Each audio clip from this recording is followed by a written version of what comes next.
Good evening. Two people were shot and killed in Abilene over the weekend. Abilene police say a 32-year-old man was shot at Bravo Hookah Lounge Sunday at about 3 a.m. by a security officer. The building manager showed KTEX's reporter Karina Hollingsworth surveillance video.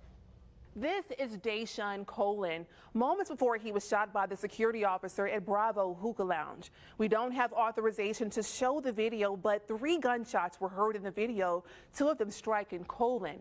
And his family says witnesses told them Colin was unarmed. No one was armed, he said. No one had any weapons, no knife, no nothing.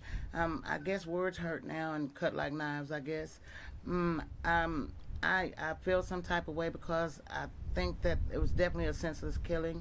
The incident at the Hookah Lounge took place around 3 a.m. The lounge was at capacity. A crowd began to form outside. The surveillance footage showed Colin at the front of the crowd holding the door open for the lounge staff to enter the building. The crowd began to push, attempting to push their way in while Colin was at the front. An altercation ignited between the security guard from Apex Tactical Security and Colin along with other partygoers. The security officer's head hit the glass door. This picture shows a bystander grabbing Colin around the neck. As Colin was detained, the security officer pulled out a gun and shot him, striking him twice. Colin fell to the ground. He was pulled outside by 2 bystanders. His aunt, Charlotte Cummings, said he was driven to the hospital by his friends. When they shot Deshaun told him, "I'm dying." That's what he told me at the hospital. He said, when we noticed that Deshaun was shot and he was on the ground, he said, "I'm dying. I'm dying." So that's what I got when I got to the hospital. Colin's aunt, Sheila Lover, says she first heard about her nephew's shooting around 3:50 a.m. on Sunday while he was on his way to the hospital. And they tell us that it doesn't look good, but they're going to go and see. The surgeon goes in. Matter of fact, he had 2 surgeons.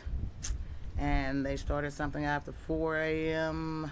surgery, and at almost 9 o'clock he came out. And he told us that they had done 30 units of blood, plasma. They couldn't stop the bleeding.